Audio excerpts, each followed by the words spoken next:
I'm Kiara Rosario. We are here in the Sound Room studio at Holyoke Media at One Court Plaza in Holyoke. With me today is Jenny Powers, the Director of Science at the Springfield Museums. So, of course, I have to ask, tell us a bit about yourself, what you really do at the museums. I would love to. My name is Jenny Powers. I am a Holyoke resident. I have been for about, I must be pushing 25 years at this point. I worked at Springfield Museums first as a museum educator. I've gone through through different jobs there. And one of my favorites was I was the family engagement coordinator, and I got to plan all the special events for children. That was a very happy time of my life. But I'm extremely lucky that I got promoted to be the director of the Science Museum. I started on January 31st, 2022. I'm only the second ever female director of the Science Museum, and there were 73 years between us. So that's something that I feel really excited about. Yeah, I mean, it's an incredible accomplishment. The first woman as the director of science in over 70 years. That's got to feel amazing. It does. Sometimes I stop and think, well, there's been so many talented women that came through Springfield Museums. What's special about me? I hope that there is something there that makes me stand out in the crowd. Yeah, I mean, now you're like a little local inspiration to any little girls interested in science now. It's amazing. That's a lot of pressure, though, so I hope I get my facts right. And I know that just a few years ago, the museum unveiled their newly renovated planetarium. How's that been going? Actually, that just happened on April 29th. Yeah. I was thrilled to be able to be part of that. I am an astronomy lover, I guess you could say, an astronomy enthusiast, and I love planetariums. I've actually visited 17 different planetariums. This is something I love to do. One of the nerdiest things about me may be that I love optomechanical planetarium projectors, which is to say not the newer digital ones, but the older ones. Springfield Museums now has both, so that's going fantastically. We do have our historic Quercus Starball, which is the oldest operating American-made planetarium in the world. And then we also have just added 2 Zeiss Velvet machines. And Zeiss is the gold standard in planetarium projectors and in optics in general. So back when the planetarium first opened, we couldn't afford one of those. They were very, very expensive. So an exhibit tech at the museum built our Starball, so it's one of a kind, which is really cool. But now being able to do the full dome technology with the Zeiss projector has really just opened up so many programming possibilities for us. Yeah, I remember doing all the research and seeing the schedule, and it's just packed full. It must be going well. It is. It's going really well. So for this summer, we're doing one free 10-minute show a day because we want everybody to come in and be able to access the planetarium. We've also been able to bring in some indigenous voices to the museum through the planetarium through a show called Wayfinders, which talks about how people in Polynesia were able to navigate using the stars and the ocean currents. We still have one live show per day where you get an expert to tell you all about the constellations and what you might see in tonight's sky. Something that we've done recently that was a huge hit was we've been doing music programs in the planetarium. So we had a couple nights for Dark Side of the Moon's 50th anniversary, but then during Pride Month, we hosted one called Little Monsters Night, and we played Lady Gaga's album Born This Way. And these are things that seem to get people very excited. They all sold out, and it's a way that we can just bring a wider variety of voices in, serve a higher number of people. For instance, something I'm really excited about is that we also have our first ever Spanish language planetarium show for children, which is called One World, One Sky, and it features Sesame Street characters. So we're really opening up what we can do in a way that hasn't happened in almost 90 years since we've had this planetarium. And getting to be a part of that is extremely exciting. That all sounds like so interesting. I've got to ask, what would you say is the most interesting exhibit to visit to you?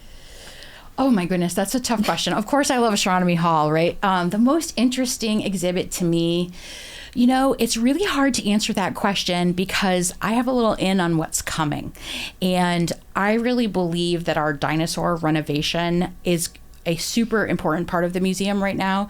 We have a 4-part plan to add an exterior dinosaur, update our Tolman Auditorium, which has already begun, and then update our dinosaur hall in a way that uses the first floor and the second floor. It's a 2-story hall, but right now we're not utilizing that second floor very much. So I want to say, oh, it's all our dioramas in Mammal Hall, but knowing how fantastic the new dinosaur exhibit is going to be, I'm dinosaurs all the way. Oh my, hearing about this dinosaur exhibit, I have to ask, is it going to include the newly named state dinosaur? Actually, thank you so much for asking that. Yes, it will. So we were able to work with an exhibit company that works with a nationally known dinosaur artist named Gary Staub, and he has designed for us a Podokesaurus Holyokensis that is already at the museum. This is our resin model. What's really cool about the resin model is that it can travel around. So if anyone wanted to invite me out and have me bring the dinosaur, I'd love to go. Here's looking at you, Pat Duffy. I want to come to the State House. And but then we have a bronze model, using the same mold, a bronze model coming. And what's exciting to me about that is that it will be fully touchable. And we know that everybody, people don't want to read a sign that says do not touch. They want to get their hands on things. And being able to touch the textures and the different parts of this dinosaur, I think is something that's really exciting.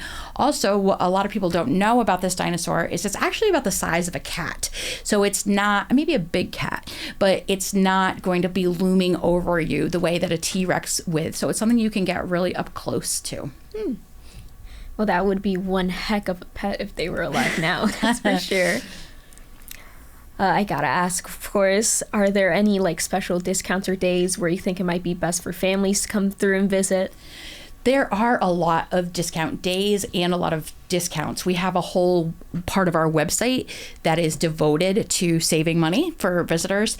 So obviously, the best way is to be a member of the museum. We always have to promote that.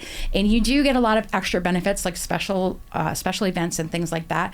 We also participate in the Card to Culture program. So that means that if you have an EBT card, you can come to the museum and show it and you get admission for $3. That's a huge discount off our full price. So I hope that lots of people will take advantage of that. We also, at least yearly, have a day called Smithsonian Day Live. I haven't heard which day it is this year, but it's usually in September.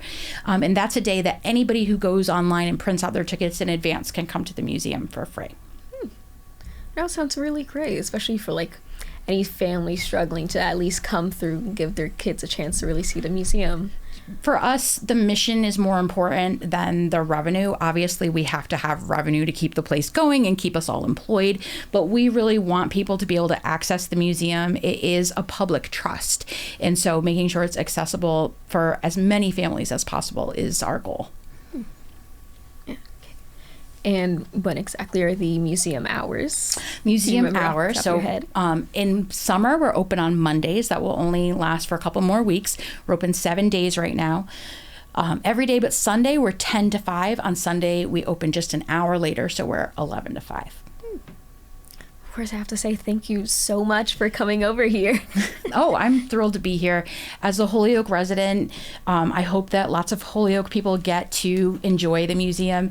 A lot of people that I work with also live in Holyoke, including the president of the whole organization. We're really proud to have this connection in both cities. It's an amazing connection to connect with the community and share all that information. Yeah, I keep hoping that more places from Holyoke will invite me to come out and either do some sidewalk astronomy with them, which is where I bring my telescope and I usually put it on the moon and we can talk about the moon and the different ways you can see it and what you're looking at specifically, learn more. But also, I would just love to bring out that state dinosaur. I'd like as many kids to get to pet that dinosaur as possible. The only place it's been so far is Holyoke Pride, so I'd love to bring it more places. Well, again, thank you so much for coming in. Sadly, those are all the questions I have for you today. That's great. Thank you so much for having me. It was a real pleasure.